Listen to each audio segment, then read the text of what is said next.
विद्यार्थी मित्रांनो, इतिहासाच्या आणि राज्यशास्त्राच्या पाठ्यपुस्तकाची आपण ओळख करून घेतली. त्यानंतर इतिहास राज्यशास्त्राचा पेपर पॅटर्न कसा आहे तो आपण पाहिला. इतिहास राज्यशास्त्राचा अभ्यास कसा करायचा त्याची तंत्र आपण पाहिली. यानंतर आपण इतिहासाच्या प्रत्येक प्रकरणांचा सखोल विचार करणार आहोत. इतिहासाच्या पाठ्यपुस्तकातलं पहिलं प्रकरण आहे इतिहास लेखन पाश्चात्य परंपरा. इथे तुम्हाला दिसेल की हे प्रकरण 4 विभागामध्ये विभागलेलं आहे.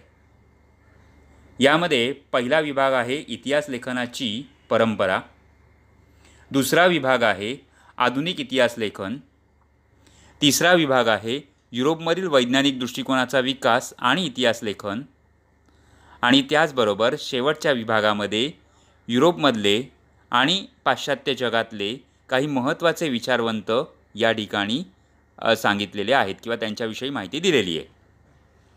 आता मुळात म्हणजे बघा की सुरुवातच करायची झाली तर इतिहास संशोधनाचं उद्दिष्टापासून आपण करू.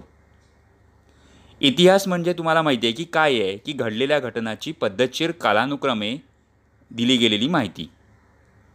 आता गतकाळात ज्या घटना घडून गेलेल्या असतात त्या घटनांची क्रमशः संगती लावायची आहे आणि त्याचं आकलन करून घ्यायचं आहे, हे इतिहासाचं पहिलं उद्दिष्ट असतं. खरं पाहता इतिहासाचं संशोधन, इतिहासाचं लेखन आणि इतिहासाचा अभ्यास ही अखंडितपणे सातत्याने चालणारी एक प्रक्रिया असते. आता संशोधन म्हटलं की त्यात शास्त्रीय पद्धती आलीच. बघा, इतिहास हा सामाजिक शास्त्राचा एक भाग आहे आणि त्यामुळे शास्त्र म्हटलं की त्यामध्ये एक शास्त्रशुद्ध पद्धती आपल्याला दिसून येते. आता बघा की प्रायोगिक पद्धती आणि प्रत्यक्ष निरीक्षणाचा जर विचार केला तर ज्या वेगवेगळ्या वैज्ञानिक ज्ञानशाखा असतात त्या ज्ञानशाखांमध्ये जे काही ज्ञान उपलब्ध होतं त्या ज्ञानाची सत्यासत्यता पडताळून पाहण्यासाठी प्रायोगिक पद्धती आणि प्रत्यक्ष निरीक्षण यांचा अवलंब केला जातो. आता काय असतं बरं या पद्धतीमध्ये, तर या पद्धतींच्या आधारे वेगवेगळ्या ज्या घटना आहेत त्या घटनांच्या संदर्भामध्ये काही सार्वकालिक आणि सार्वत्रिक नियम मांडणं आणि ते पुन्हा पुन्हा सिद्ध करता येणं शक्य असतं.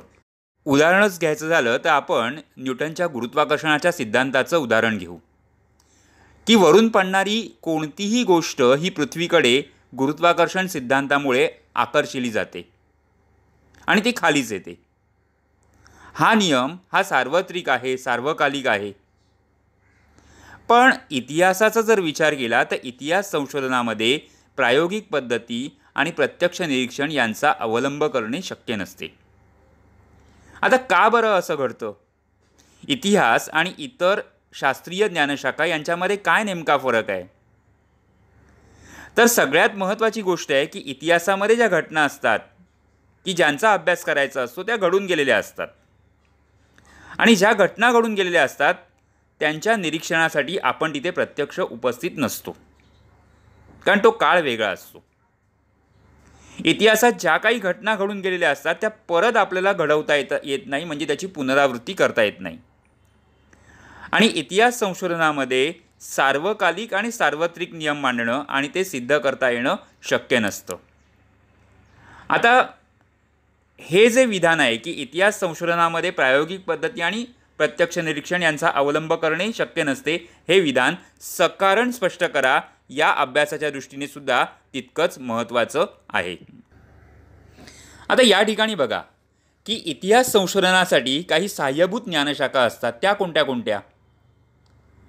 तर त्याच्यामध्ये पहा, पुरातत्व, अभिलेखागार, हस्तलिखितांचा अभ्यास, पुराभिलेख, अक्षरवाटिकाशास्त्र आणि भाषा रचनाशास्त्र. या ज्या काही वेगवेगळ्या ज्ञानशाखा आहेत ज्यांना स्वतंत्र अस्तित्व आहे, पण या सगळ्या ज्ञानशाखा या इतिहासाच्या संशोधनाला मदत करत असतात. आता या ठिकाणी इतिहास संशोधन पद्धतीमध्ये इतिहासाची मांडणी कशी केली जाते याचं एक संकल्पना चित्र तुमच्या पाठ्यपुस्तकात दिलं आहे. काय बरं सांगतं? तर त्याच्यामध्ये पहा की ऐतिहासिक संदर्भाशी निगडीत प्रश्नांची योग्य मांडणी हा इतिहास संशोधन पद्धतीतला पहिला टप्पा आहे. त्यानंतर संभाव्य परिकल्पना मांडणं हा दुसरा टप्पा. परिकल्पना मांडून झाल्यानंतर त्याला अनुषंगाने इतिहासाच्या साधनांचं चिकित्सक संशोधन करणं हा पुढचा टप्पा. उपलब्ध ऐतिहासिक माहिती जी आहे त्याचे संदर्भ आहेत ते संदर्भ तपासणं. त्यानंतरचा टप्पा तो म्हणजे ऐतिहासिक माहितीचं संकलन करणं, ऐतिहासिक बदलांना कारणीभूत असणाऱ्या प्रक्रियांचं स्वरूप अधोरेखित करणं, ते समजून घेणं आणि त्याचं तौलनिक विश्लेषण करणं. आणि शेवटचा टप्पा म्हणजे विशिष्ट ऐतिहासिक घटनांच्या उपलब्ध माहितीचे स्थलकालात्मक संदर्भ तसंच ऐतिहासिक अभ्यास पद्धतींच्या विविध संकल्पनात्मक चौकटींचं आकलन करून घेणं. हे सगळे इतिहास संशोधनामध्ये महत्त्वाचे टप्पे आहेत की ज्यातून इतिहासाची मांडणी ही केली जाते. मानवी जडणघडणीमध्ये इतिहासाच्या लेखनाची जर परंपरा पाहिली तर इतिहासात उपलब्ध पुरावे जे असतात त्यांचं चिकित्सापूर्वक संशोधन केलं जातं आणि त्याच्या आधारे भूतकाळात ज्या घडून गेलेल्या घटना असतात त्यांची मांडणी केली जाते आणि याच लेखन पद्धतीला इतिहास लेखन असं म्हणतात. आणि अशा प्रकारे इतिहासाची चिकित्सापूर्वक मांडणी जी व्यक्ती करते, जो संशोधक करतो, त्याला इतिहासकार असं म्हटलं जातं. आता इतिहासाची मांडणी करताना भूतकाळात ज्या काही घडलेल्या घटना असतात त्या प्रत्येक घटनेची नोंद करणं किंवा तिचं ज्ञान करून घेणं हे इतिहासकाराला तसं शक्य नसतं. मग काय केलं जातं तर इतिहासकार भूतकाळात ज्या ज्या काही घटना घडलेल्या असतात त्यांची निवड करतो. निवडलेल्या घटना आणि त्यांची मांडणी करताना अवलंबलेला वैचारिक दृष्टिकोन जो आहे या दृष्टिकोनातूनच इतिहासकाराची लेखनशैली ही निश्चित होत असते. आता खरं तर इतिहास लेखनाचा इतिहास आपण पाहायचा आहे. बघा, जगभरामध्ये अनेक प्राचीन संस्कृती होऊन गेल्या, पण या प्राचीन संस्कृतींमध्ये अशा प्रकारे इतिहास लेखनाची काही परंपरा दिसत नाही आहे. मग असं आपण म्हणू शकतो का की यांना भूतकाळाची काही जाणीवच नव्हती किंवा जिज्ञासाच नव्हती? नाही, असं नक्कीच म्हणता येणार नाही आहे. बघा की वडीलधाऱ्या मंडळींकडून ज्या काही पूर्वजांच्या जीवनाच्या किंवा पराक्रमाच्या गोष्टी होत्या त्या गोष्टी पुढच्या पिढीपर्यंत पोचवण्याची आवश्यकता त्या काळातही भासत होती. मौखिक इतिहास म्हणा ना, अगदी आदिमानवाने सुद्धा गुहांमध्ये काही चित्र काढलेली होती. मग या गुहाचित्रांच्या द्वारे त्याच्या स्मृतीमध्ये असलेल्या घटना यांचं जतन कुठेतरी करून ठेवलं गेलेलं होतं. वेगवेगळ्या कहाण्यांचं कथन केलं गेलं, अगदी गीतं गाऊन पोवाडे सादर करून या परंपरा ज्या आहेत त्या परंपरा, या इतिहासातल्या परंपरा या जगभरातल्या संस्कृतीमध्ये अगदी प्राचीन काळापासून जतन करून ठेवलेल्या तुम्हाला दिसतात. आता ज्या वेळेला आधुनिक काळामध्ये आपण शास्त्रशुद्ध पद्धतीने जेव्हा इतिहास लिहितो त्यावेळेला इतिहास लेखनाच्या या ज्या काही परंपरा आहेत या परंपरा आपण साधनांच्या स्वरूपामध्ये आपण त्याचा वापर करत असतो किंवा इतिहासकार त्यांचा इतिहासाच्या मांडणीसाठी वापर करत असतात. आता आधुनिक काळातल्या इतिहास लेखन पद्धतीची प्रमुख वैशिष्ट्य पाहूया. बघा की इतिहास लेखन पद्धती कशी असते ही संकल्पना चित्र तुम्हाला दिलेलं आहे. त्याच्यामध्ये इतिहास लेखन पद्धती ही शास्त्रशुद्ध असते, यामध्ये प्रश्न मानव केंद्रित असतात, यामध्ये तर्कसुसंगत मांडणी असते आणि मानवी कृतींच्या आधारे मानवाच्या वाटचालीचा वेध हा घेतला जातो. आता दीर्घोत्तरी प्रश्नाच्या दृष्टीने आधुनिक इतिहास लेखन पद्धतीची प्रमुख वैशिष्ट्य तुम्हाला या ठिकाणी दिसून येतील. आधुनिक इतिहास लेखन पद्धतीची वैशिष्ट्ये याचा दीर्घोत्तरी विचार जर केला, दीर्घोत्तरी प्रश्नाच्या दृष्टीने विचार केला तर तुम्हाला लक्षात येईल की पहिलं म्हणजे आधुनिक इतिहास लेखन पद्धती ही शास्त्रशुद्ध पद्धती आहे. कारण का तर तिची सुरुवात योग्य प्रश्नांची मांडणी करण्यापासून होते. म्हणून शास्त्रशुद्ध पद्धती हा पहिला मुद्दा. दुसरा मुद्दा काय तर मानव केंद्रित प्रश्न. आधुनिक इतिहास लेखन पद्धतीतील प्रश्न हे मानव केंद्रित असतात. का तर ते प्रश्न भूतकाळातल्या विविध मानवी समाजाच्या सदस्यांनी विशिष्ट कालावधीत केलेल्या कृतीसंबंधी असतात.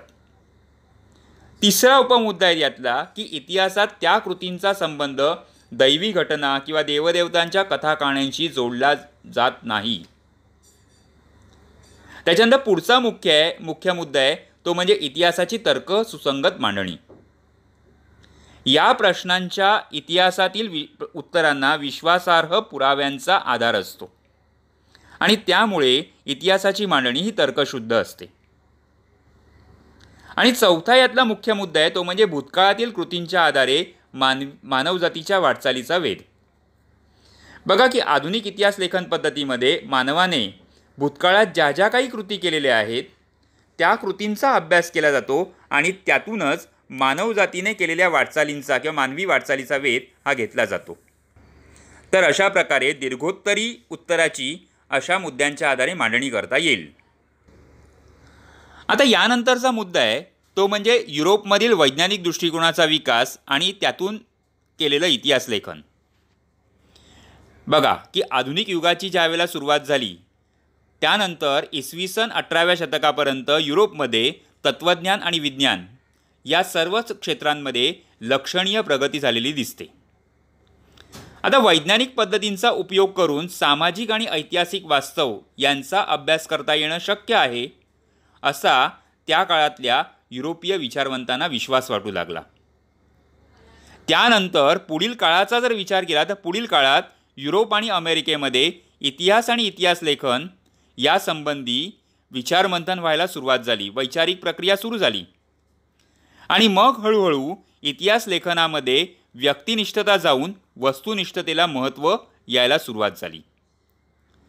इसवी सन 1737मध्ये जर्मनीमध्ये स्थापन झालेल्या गॉटिंगेन या विद्यापीठामध्ये इतिहासाला विषय म्हणून स्वतंत्र स्थान हे पहिल्यांदा प्राप्त झाले. मग पुढे काय झालं तर जर्मनीतल्या इतर विद्यापीठांमध्ये सुद्धा इतिहासाच्या अभ्यासाची केंद्र ही सुरू झालेली तुम्हाला दिसून येतील. इतिहास लेखनाच्या पाश्चात्य परंपरेमध्ये सर्वात महत्त्वाचं योगदान आहे ते म्हणजे वेगवेगळ्या युरोपीय विचारवंतांचं. आता इतिहास लेखनाला शास्त्र म्हणून विकसित करणारे विविध विचारवंत कोण होते त्यांचा आपण परिचय करून घेऊया. यामध्ये पहिला आहे तो म्हणजे रेने देकार्त. त्याचा कालखंड आहे इसवी सन 1596 ते 1650. रेने देकार्त हा एक फ्रेंच विचारवंत होता. याचं काय मत होतं तर इतिहास जेव्हा लेखन केला जातो किंवा इतिहासाचं लेखन केलं जातं त्यावेळेला जी काही ऐतिहासिक साधनं वापरली जातात त्या ऐतिहासिक साधनांची विशेषतः कागदपत्रांची विश्वासार्हता तपासून घेणं आवश्यक असतं. या मताचा देकार्त याने सतत पुरस्कार केला. डिस्कोर्स ऑन द मेथड हा त्याचा प्रसिद्ध ग्रंथ. त्याने एक निवेदन केलं या ग्रंथात. कोणतं बरं तर एखादी गोष्ट सत्य आहे असे निःसंशयरित्या प्रस्थापित होत नाही तोपर्यंत त्या गोष्टीचा स्वीकार कदापि करू नये असं त्याने म्हटलेलं आहे. हा त्याचा जो नियम आहे हा नियम हा शास्त्रशुद्ध इतिहास संशोधनाच्या दृष्टीने अतिशय महत्त्वाचा मानला जातो. पुढचा विचारवंत म्हणजे व्हॉल्टेअर. याचा कालखंड आहे 1694 ते 1778. 8वीमध्ये फ्रेंच राज्यक्रांतीच्या वेळी तुम्ही याचं नाव ऐकलं असेल. आता व्हॉल्टेअरचं मूळ नाव काय होतं तर फ्रान्स्वा मरी अरुये. हा एक फ्रेंच तत्त्वज्ञ होता, फ्रेंच विचारवंत होता. आता व्हॉल्टेअरने इतिहासाच्या संदर्भात काय विचार मांडलेले आहेत तर इतिहास लेखनासाठी वस्तुनिष्ठ सत्य आणि घटनांचा कालक्रम एवढ्यावरच लक्ष केंद्रित करायचं नाही आहे तर त्याचबरोबर तत्कालीन म्हणजे त्यावेळच्या समाजाच्या ज्या काही परंपरा आहेत, व्यापार आहे, आर्थिक व्यवस्था, शेती या सगळ्या गोष्टींचा विचार करणं आवश्यक आहे असा विचार हा व्हॉल्टेअरने मांडला. आता व्हॉल्टेअरने हे जे काही विचार मांडलेले आहेत त्यामुळे इतिहासाची मांडणी करताना मानवी जीवनाचा सर्वांगीण विकास व्हायला हवा. म्हणजे फक्त काही ठराविक मुद्दे नको तर सर्वांगीण विकास हा विचार पुढे आला. आणि व्हॉल्टेअरने इतिहास संशोधनाच्या क्षेत्रामध्ये हे जे काही विचार मांडलेले होते त्यामुळे व्हॉल्टेअर हा आधुनिक इतिहासाचा जनक मानला जातो.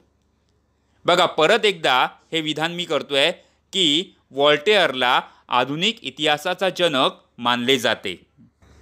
यानंतर पुढचा विचारवंत आहे तो म्हणजे जॉर्ज विल्यम फेडरिक हेगेल. कालखंड आहे इसवी सन 1770 ते 1831. आता हेगेल हा जर्मन विचारवंत होता. त्याचे विचार आपण बघूया. ऐतिहासिक वास्तव तर्कशुद्ध पद्धतीने मांडले गेले पाहिजे याच्यावर हेगेलचा भर होता. इतिहासातील घटनाक्रम प्रगतीचे टप्पे दर्शवणारा असतो. त्याचबरोबर इतिहासाची मांडणी जी असते ती वेळोवेळी उपलब्ध होत गेलेल्या पुराव्यांनुसार बदलत जाणे स्वाभाविक असते, असं त्याचं म्हणणं असतं. आता हेगेलचं जे विवेचन आहे त्या हेगेलच्या विवेचनामुळे इतिहासाची अभ्यास पद्धती ही विज्ञानाच्या अभ्यासापद्धतीपेक्षा वेगळी आहे निश्चितच, पण तरीसुद्धा ही अभ्यास पद्धती किंवा ही संशोधन पद्धती ही कमी प्रतीची नाही अशी अनेक तत्त्वज्ञांना खात्री पटली. आता हेगेलने जे मांडलेले विचार आहेत, त्याचे जे लेख आहेत, त्याची जी व्याख्यानं आहेत, त्याची व्याख्यानं ही एन्सायक्लोपीडिया ऑफ फिलॉसॉफिकल सायन्सेस या ग्रंथामध्ये संकलित केलेली आहेत. आणि हेगेलने लिहिलेलं प्रसिद्ध पुस्तक कोणतं तर रिझन इन हिस्ट्री. हेगेल सर्वात जास्त ओळखला जातो तो म्हणजे त्याच्या द्वंद्ववादी म्हणजे डायलेक्टिक्स सिद्धांतामुळे. हेगेलच्या मतं असं होतं की मानवी मनाला आकलन होण्यासाठी कोणत्याही घटनेचा अर्थ लावण्यासाठी तिची वर्गवारी दोन विरोधी प्रकारामध्ये करावी लागते, जसं की खरं खोटं, चांगलं वाईट. आता या दोन प्रकारामध्ये करण्याच्या पद्धतीला द्वंद्ववाद असं म्हणतात. आता या पद्धतीमध्ये सुरुवातीला एक सिद्धांत मांडला जातो आणि त्याच्यानंतर त्या सिद्धांताला छेद देणारा एक प्रतिसिद्धांत मांडला जातो. या दोन्ही सिद्धांतांच्या तर्काधिष्ठित उहापोहानंतर या दोहांचं सार ज्यात सामावलं आहे अशा सिद्धांताची मांडणी केली जाते आणि ही जी मांडणी असते ही मांडणी ही या दोन्ही सिद्धांतांचा समन्वय साधून समन्वयात्मक पद्धतीने केली जाते. यानंतरचा विचारवंत आहे तो म्हणजे लिओपोल्ड वॉन रांके. याचा कालखंड आहे 1795 ते 1886. आता रांके हा बर्लिन विद्यापीठामधला विचारवंत होता. 19व्या शतकामध्ये जे काही इतिहास लेखन झाले त्या इतिहास लेखन पद्धतीवर रांकेच्या विचारांचा प्रभाव दिसून येतो. इतिहास संशोधनाची चिकित्सक पद्धती कशी असावी हे त्याने सांगितलं. बघा, मूळ दस्तऐवजांच्या आधारे जी काही माहिती मिळालेली असते ती सर्वाधिक महत्त्वाची असते याच्यावर लिओपोल्ड रांकेने भर दिला. ऐतिहासिक घटनांशी संबंधित सर्व प्रकारची कागदपत्र, सर्व प्रकारचे दस्तावेज याचा कसून शोध घेणं महत्त्वाचं आहे असं रांकेने निवेदन केलेलं होतं. आणि त्यामुळे ऐतिहासिक सत्यापर्यंत पोचता येतं, ते पोचणं शक्य आहे असा रांकेचा विश्वास होता. आणि त्यामुळे इतिहास लेखनामध्ये जी काल्पनिकता होती, जो कल्पनाविलास होता, त्याच्यावर रांकेने सडकून टीका केलेली होती. लिओपोल्ड वॉन रांकेचे प्रसिद्ध ग्रंथ आहेत the theory and practice of history आणि the secret of world history. यानंतरचा महत्त्वाचा विचारवंत आहे तो म्हणजे कार्ल मार्क्स, ज्याच्या विचारांचा पूर्ण जगावर प्रभाव आजही जाणवतो. कालखंड आहे 1818 ते 1883. कार्ल मार्क्स हा जर्मन विचारवंत होता. 19व्या शतकाच्या उत्तरार्धामध्ये कार्ल मार्क्स याने जे सिद्धांत मांडले त्या सिद्धांतांमुळे इतिहासाच्या दृष्टिकोनातून महत्त्वाचा बदल झालेला तुम्हाला दिसतो. एक नवी वैचारिक प्रणाली या काळामध्ये मार्क्सच्या विचारांमुळे उदयाला आली. काय बरं मार्क्स म्हणतो तर इतिहास हा अमूर्त कल्पनांचा नसतो, तो जिवंत माणसांचा असतो. माणसांमधले जे नातेसंबंध असतात हे नातेसंबंध हे त्याच्या मूलभूत गरजा भागवण्यासाठी उपलब्ध असलेल्या उत्पादन साधनांच्या स्वरूपावर आणि मालकीवर अवलंबून असते असं कार्ल मार्क्सचं मत होतं. कार्ल मार्क्स हा विशेष प्रसिद्ध आहे तो म्हणजे त्याच्या वर्गसंघर्षाच्या सिद्धांतामुळे. काय बरं वर्ग संघर्षाचा सिद्धांत सांगतो? आपण आधीच बघितलं की माणसांमधले नातेसंबंध हे त्याच्या मूलभूत गरजा भागवण्यासाठी उपलब्ध असणाऱ्या उत्पादन साधनांच्या स्वरूपावर आणि मालकीवर अवलंबून असतात. आता समाजामध्ये वेगवेगळे जे घटक असतात त्या वेगवेगळ्या घटकांना ही साधनं ही समप्रमाणामध्ये उपलब्ध होत नाही. मग काय होतं पुढे? तर त्यातून समाजाची वर्गावर आधारित विषम विभागणी होते आणि मग पुढे ज्यांच्याकडे आहे त्यांच्याबद्दल ज्यांच्याकडे नाही त्यांच्या मनामध्ये असूया निर्माण होते आणि वर्ग संघर्ष निर्माण होतो. आता माणसाचा आजवरचा जो इतिहास आहे हा इतिहास हा अशा वर्ग संघर्षाचा इतिहास आहे आणि ज्या वर्गाच्या ताब्यात उत्पादनाची साधनं असतात तो वर्ग हा इतरांचं शोषण करतो, मग वर्ग संघर्ष होतो आणि सरते शेवटी ज्या वर्गाकडे उत्पादनाची साधनं नसतात त्या वर्गाला ती साधनं मिळवण्यासाठी मोठा संघर्ष करावा लागतो. आता कार्ल मार्क्सचे हे जे विचार आहेत ते विचार त्याच्या दास कॅपिटल या ग्रंथामध्ये संकलित केलेले तुम्हाला दिसून येतील. यानंतर विचारवंतांबरोबर काही तात्विक प्रणालींचा विचारही आपण इतिहास लेखनाच्या परंपरेमध्ये करतो. यामध्ये ॲनल्स प्रणाली ही महत्त्वाची आहे. 20व्या शतकाच्या सुरुवातीला फ्रान्समध्ये ॲनल्स नावाने ओळखली जाणारी इतिहास लेखनाची एक प्रणाली उदयाला आली आणि या प्रणालीमुळे इतिहासाच्या लेखनाला एक वेगळी दिशा मिळाली. काय बरं या प्रणाली ते सांगते? तर इतिहासाचा अभ्यास हा फक्त राजकीय घडामोडी, राजे महाराजे, महान नेते आणि त्यांच्या अनुषंगाने राजकारण, मुत्सद्देगिरी, युद्धे यांच्यावर केंद्रित करायचा नसतो, तर त्यावेळेचे हवामान, स्थानिक लोक, व्यापार, शेती, तंत्रज्ञान, दळणवळण, संपर्काची साधनं, सामाजिक विभागणी आणि सर्वात महत्त्वाची म्हणजे समूहाची मानसिकता यासारख्या विचारांचा अभ्यास करणंसुद्धा महत्त्वाचं मानलं जाऊ लागलं. आता ही जी ॲनल्स प्रणाली आहे ही ॲनल्स प्रणाली हे सुरू करण्याचं आणि तिच्या विकासाचं श्रेय हे फ्रेंच विचारवंतांना दिलं जातं. आता स्त्रीवादी इतिहास लेखनाचा सुद्धा विचार करणं महत्त्वाचं असतं. स्त्रीवादी इतिहास लेखन म्हणजे काय? तर स्त्रियांच्या दृष्टिकोनातून इतिहासाची केलेली पुनर्रचना. सीमा द बोव्हा या फ्रेंच विदुषीने स्त्रीवादाची भूमिका स्पष्ट केली. स्त्रीवादी इतिहास लेखनामध्ये स्त्रियांचा अंतर्भाव करण्याबरोबरच इतिहास लेखनाच्या क्षेत्रामध्ये पुरुषप्रधान जो दृष्टिकोन होता त्याचा पुनर्विचार करण्यावर भर दिला. त्यानंतर स्त्रियांच्या आयुष्याशी निगडीत नोकरी, रोजगार, ट्रेड युनियन, त्यांच्यासाठी काम करणाऱ्या संस्था, स्त्रियांचं कौटुंबिक आयुष्य याच्यासारख्या विविध पैलूंचा सविस्तर विचार करणारं संशोधन हे सुरू झालं. 1990 नंतर स्त्री हा एक स्वतंत्र सामाजिक वर्ग म्हणून इतिहास लिहिण्यावर भर दिला गेला. यानंतर एक महत्त्वाचा विचारवंत तो म्हणजे मायकेल फुको. 20व्या शतकातला विचारवंत. कालखंड 1926 ते 1984. मायकेल फुको हा फ्रेंच इतिहासकार होता. याचा प्रसिद्ध ग्रंथ म्हणजे आर्किओलॉजी ऑफ नॉलेज. इतिहासाची कालक्रमानुसार अखंड मांडणी करण्याची चुकीची पद्धत असल्याचं त्यांनी प्रतिपादन केलं. पुरातत्वांमध्ये अंतिम सत्यापर्यंत पोचणं हे उद्दिष्ट नसतं, तर भूतकाळातील स्थित्यंतराचं स्पष्टीकरण देण्याचा प्रयत्न असतो. याकडे फुको याने लक्ष वेधलं. त्याने इतिहासातील स्थित्यंतराचे स्पष्टीकरण देण्यावर भर दिला आणि फुको याच्या या पद्धतीला ज्ञानाचे पुरातत्व असे म्हणतात, ज्यालाच आर्किओलॉजी ऑफ नॉलेज असं म्हटलं जातं.